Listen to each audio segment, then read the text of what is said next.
కాకపోతే వారి ప్రసంగాల్లో చాలా వరకు ప్రత్యక్షత లాస్ అయినట్టు గుర్తించాను నేను. ఎవరినో ఎద్దేవా చేయాలనేది నా ఉద్దేశం కాదులే, కానీ ప్రభు సెలవైతే మొత్తం ధారావాహికలాగా మొత్తం ఒకసారి దేవుని చిత్తం అయితే మాట్లాడతాను నేను కూడా. కొంతమంది భక్తులు మాట్లాడారు, కానీ మాట్లాడిన విషయాల్లో కొన్ని అస్పష్టంగా ఉన్నాయి, కొన్ని క్లారిటీ మిస్ అయినాయి, కొన్ని గందరగోళంగా ఉన్నాయి. అంత్య అబద్ధ క్రీస్తు వచ్చి విడవబడ్డ వాళ్ళని హింస పెడతాడు, సంఘం ఎత్తబడుతుంది అని బోధించిన వాళ్ళు కొంతమందిని కూడా చూశాను నేను. విడవబడ్డ వాళ్ళంతా వాడి పిల్లలే, వాడు వచ్చి వాళ్ళని ఎందుకు టార్చర్ చేస్తాడు? వాడికి శత్రువులు ఎవరైనా ఉంటే మనం. కాబట్టి యుద్ధం అంటూ జరిగితే వాడికి మనకు జరిగింది, కానీ వాడి ముద్ర ఎంచుకొని వాడి అడుగులకు మడుగులు వచ్చే వాళ్ళకి వాడెందుకు టార్చర్ చేస్తాడు? ఇంకా భోగాలు ఇస్తాడైతే. ఈ పాయింట్ మిస్ అయ్యారు, దీన్ని పట్టించుకోవట్లేదు. అంత్య అబద్ధ క్రీస్తు బయటకు వచ్చేసరికి మనం వెళ్ళిపోతాం, వాడు వెలువడేసరికి మనం వెళ్ళిపోతాం అని బోధిస్తున్న వారు కొంతమంది బోధలు నేను విన్నాను.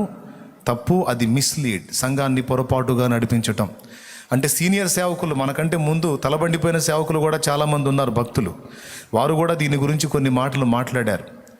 వారి కాళ్ళు గడిగేదాన్ని కూడా పనికిరాం మనం, అంత గొప్ప భక్తులు. అయినా రాకడ విషయంలో కొన్ని సంగతులు వారికి మరుగు చేయబడి ఉండొచ్చు.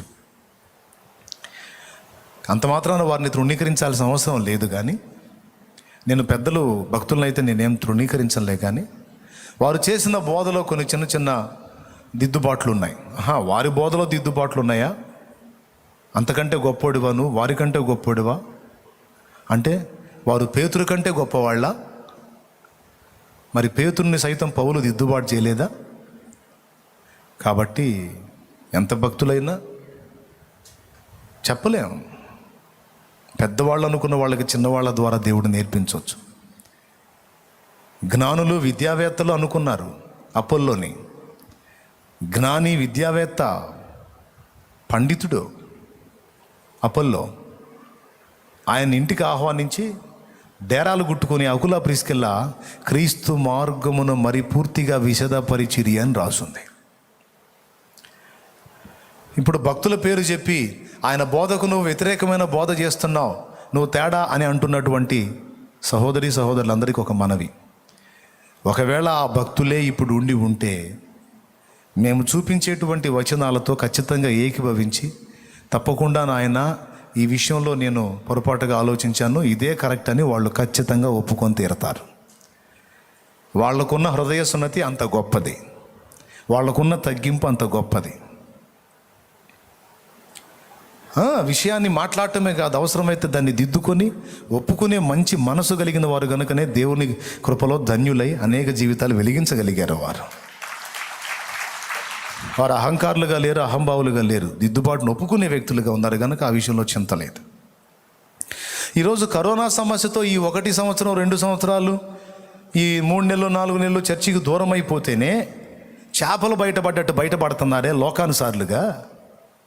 రేపు అగ్ని పరీక్షలో వీళ్ళు ఏముంటారు? రేపు అగ్ని పరీక్షలో ఉంటారా? ఖాళీ బూడిదైపోతారా?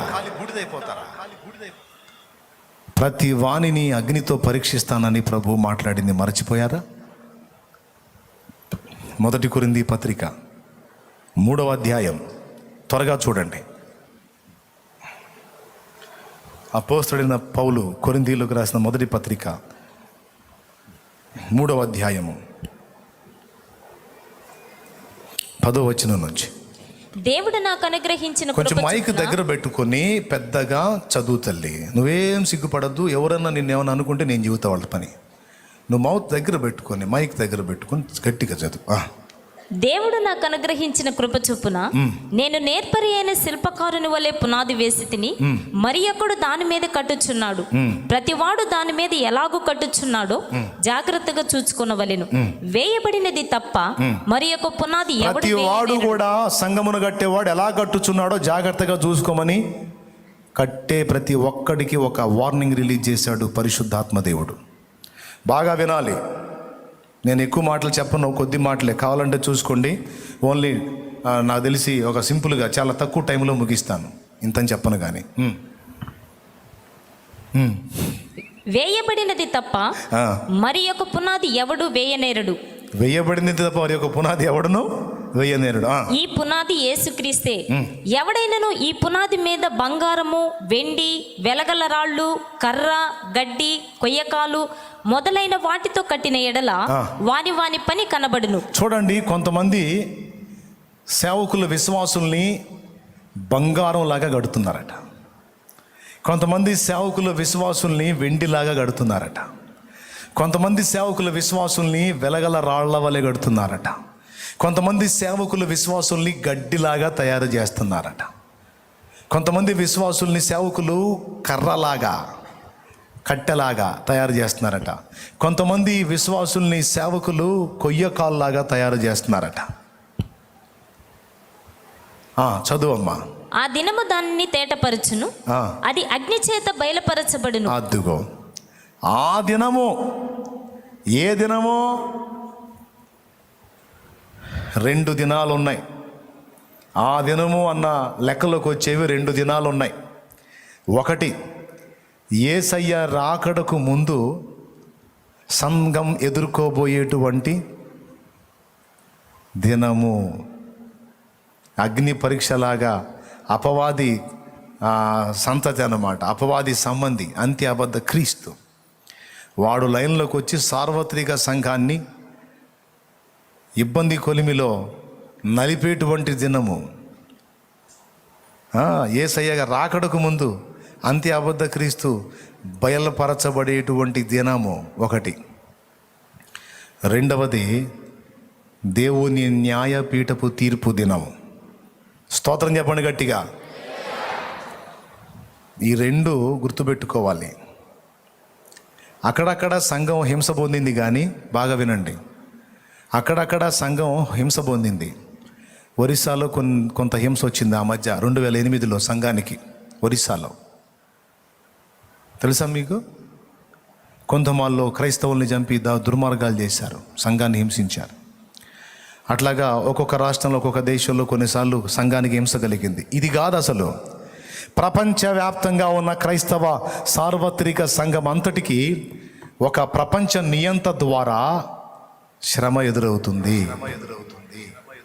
అది 1 రోజు 2 రోజులు కాదు, 3.5 సంవత్సరం ఎదురవుతుంది. అలాంటి దినము ప్రారంభమైనప్పుడు సార్వత్రిక సంఘమంతా అగ్ని పరీక్షను ఎదుర్కొంటుంది. ముద్ర వేయించుకోమని బలవంతము చేయబడుతుంది. ఆహారము నిలిపివేయబడుతుంది. లావాదేవీలు, కొనటం అమ్మటం అనే ప్రక్రియలు నిలిపివేయబడతాయి. వాని ఆజ్ఞకు లోబడని వారికి అకౌంట్ క్లోజ్ అయిపోతుంది. అందులో ఎంత డబ్బు ఉన్నా సరే క్లోజ్ అయిపోతుంది. అంతేకాదు, వాడి ఆజ్ఞకు తిరుగుబాటు చేసిన వారికి శిరచ్ఛేదము గావించబడుతుంది. తల తీసే అవకాశం కూడా ఉంది. ఇలాంటి అగ్ని పరీక్షా దినము. శ్రమలు అనే అగ్ని గుర్తు రాసుకో.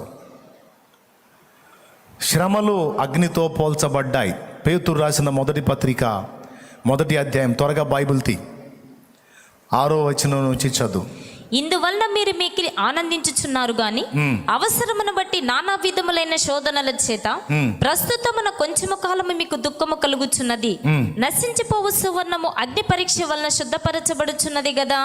దానికంటే అమూల్యమైన మీ విశ్వాసము ఈ శోధనల చేత పరీక్షకు నిలిచినదై. అదిగో చూసారా, శోధనల చేత పరీక్షకు, దాన్ని అగ్నితోనే పోల్చాడు. అంటే శోధనలు అంటే శ్రమలను అగ్నితో పోల్చాడు. ఎన్ని రకాల శ్రమలు వచ్చినా నీ విశ్వాసం నువ్వు వదలకూడదు. అవసరమైతే ప్రభువునందు నువ్వు ఉంచిన విశ్వాసం కోసం హతసాక్షి అవటానికి కూడా మెంటల్గా ప్రిపేర్ అయి ఉండాలి. అది ఒరిజినల్ సరుకు అన్నమాట.